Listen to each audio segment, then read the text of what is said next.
そう、マエストロ、早速ですが演奏を終えて今手応えなどお聞かせください。I feel exhausted.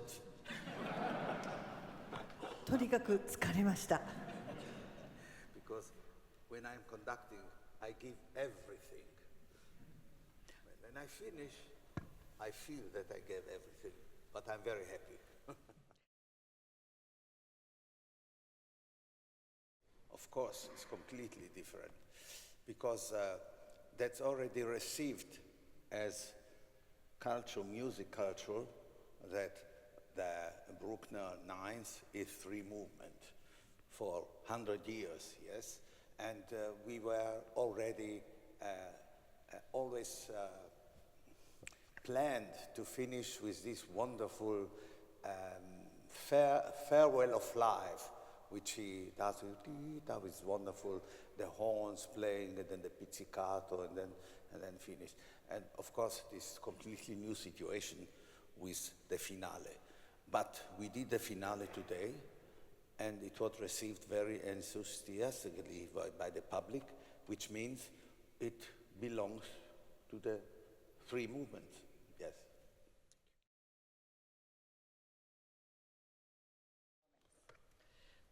My reaction to today's performance is part and parcel of my experience in Japan, which is one of being enormously overwhelmed, but also feeling myself in an enormously friendly place.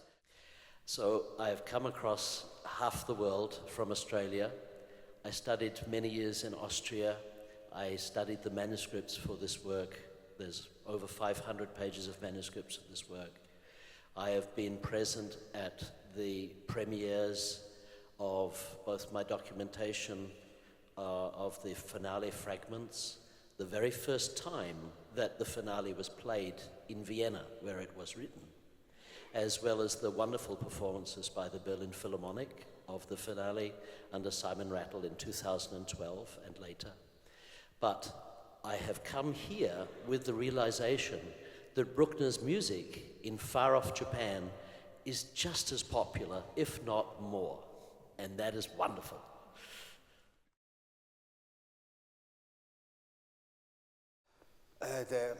I did the finale with the reconstruction of two Italian composers and musicologists, Samale and Mazzucca.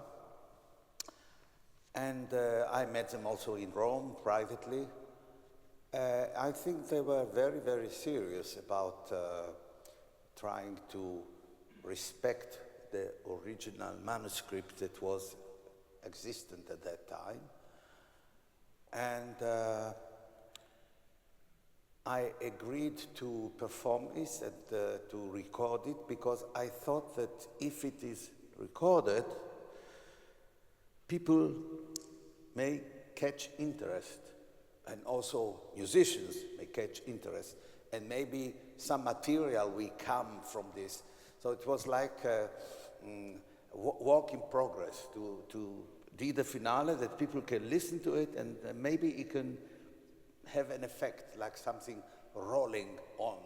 And actually it was like that, because after a couple of years, Mr. Phillips came with the edition of the manuscript, and later there was another musicologist who was involved, Mr. Kaur, and that's why we have now this, how it's called,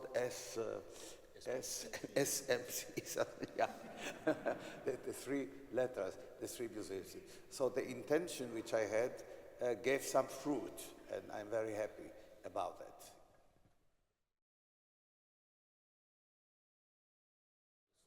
Yeah, so this is one of the key points of the present revision over the previous versions. So I have to explain, I began work with Maestro Samale on the finale in 1990, and I inherited the score which he and Mazzucca had worked on, and that was first premiered with Maestro Inbal conducting in 1986. one of the reasons why the present revision no longer has the combination of themes was this. I discovered in the course of my doctoral work, my PhD, I exhaustively studied the sketches for the work, the score that Bruckner left as well, because Bruckner didn't just leave sketches, he left an actual score, just as intended to be just as definitive as the score for the first three movements. But surrounding the work, there were also many statements, not all of them true. So in the case of this combination of themes that Somali and Matsuka had put into the score, and we kept in the score right up until 2012 and later, the idea of combining the themes was actually the result of a reading of the Bruckner biographer Max Auer, who wrote that somewhere in the finale sketches the themes are combined, like in the 8th Symphony. Maybe we just stop there and let me, because it's quite long. Sorry, it's quite long. My apologies that this is so long. Then what happened was that I realized at some early stage that this combination of themes didn't make very Brucknerian counterpoint. It didn't really gel. So the problem was that Nicola Somali and I had neglected one of the sketches from May 1896 in our work. That was perpetuated in all of the SPCM scores right up until 2018, and it was a mistake. I am partly responsible for that mistake, because when Nicola said to me, "Are you sure we should include the combination of themes?" I said, "Well, yes, of course. What else are you going to do?" And so we continued to include the combination of themes. So I realized that Bruckner could never have done the combination of all four themes of the symphony, quite simply because they do not fit together. It was a major mistake in the SPCM scores up till now. But I did realize that in leaving out the second of the three sketches for the coda that Bruckner wrote in May 1896, we left out the opportunity to combine the finale motives with the first movement theme. That is now included. Maestro Inbal brought it magnificently today. The high entry of the trumpets in the coda melds perfectly with the finale motives, and so that is now included as part of the sketches that Bruckner actually wrote for the symphony. Job done. It is perfect. Not surprising.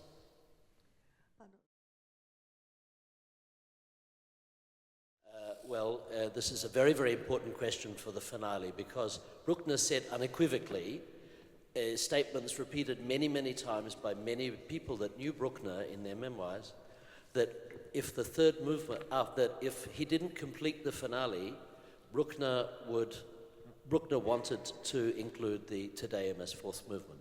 So what is important about this is that Bruckner was adamant that the Ninth Symphony should not end with the Adagio. I repeat, Bruckner was adamant that the Ninth Symphony must not end with the finale, with the Adagio. It must have a finale. So for him, with the finale unfinished, the best way was to include the Te Deum as the song of praise, with which Bruckner intended to end the finale. However, we have so much of the finale left. He worked so hard on it that it is very reasonable to conclude the work the way that Bruckner intended to include, namely with the finale.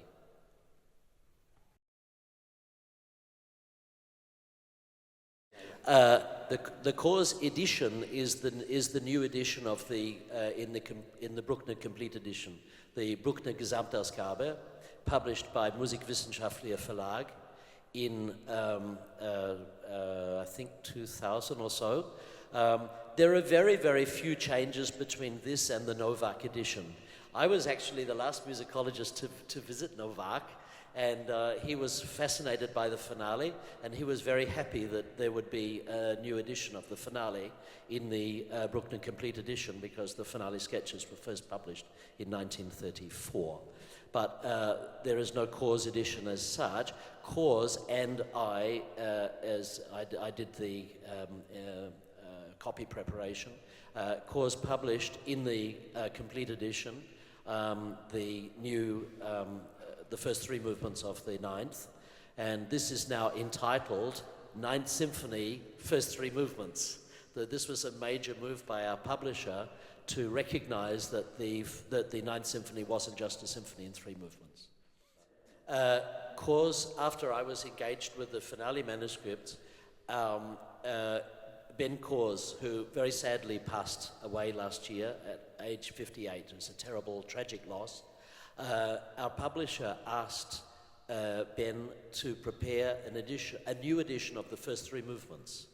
So this is a new edition. Robin Ticciardi, for instance, used it with the London Philharmonic. Many orchestras around the world now are using this new edition, which appeared in the early 2000s. But there's not really a significant difference in the note structure. So Maestro Inbal was quite justified in using the Novak edition. It's still correct.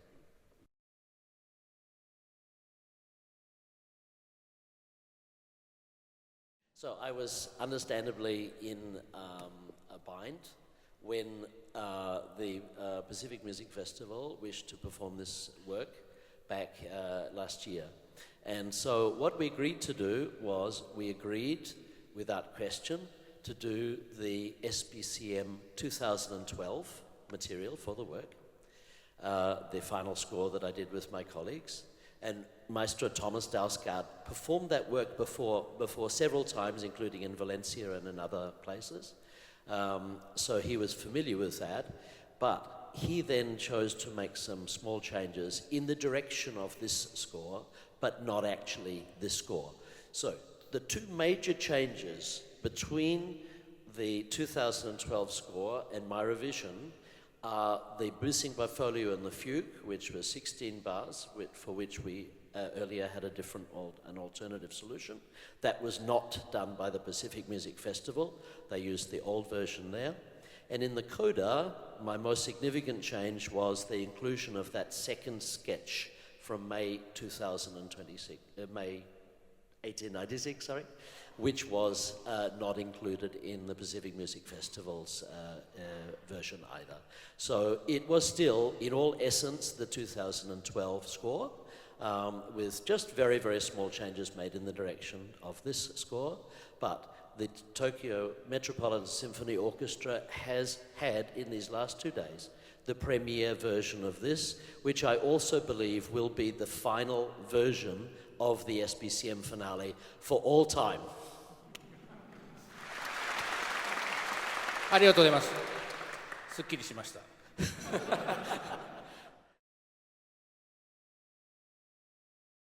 Yes, this version seems to have caught on very strongly. We had a lull in performances of the SPCM finale, which, by the way, since first performance under Maestro Inbal in 1986, has had over nearly 100 performances.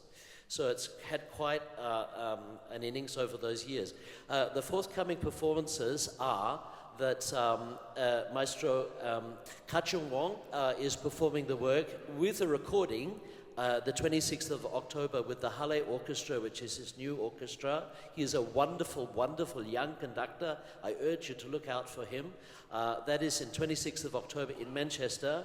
And then Maestro Ricardo Chailly, who was previously a skeptic of the finale completions, he is doing the work, first of all, in February next year with the Concertgebouw at the end of their complete cycle of Bruckner symphonies, so completing the whole cycle that the Concertgebouw is doing this year and next year. And then in the following month, he is doing 3 performances in Milan with the Philharmonia in Milan, and that is again at La Scala Theatre, and that is again an incredible honor. Thank you.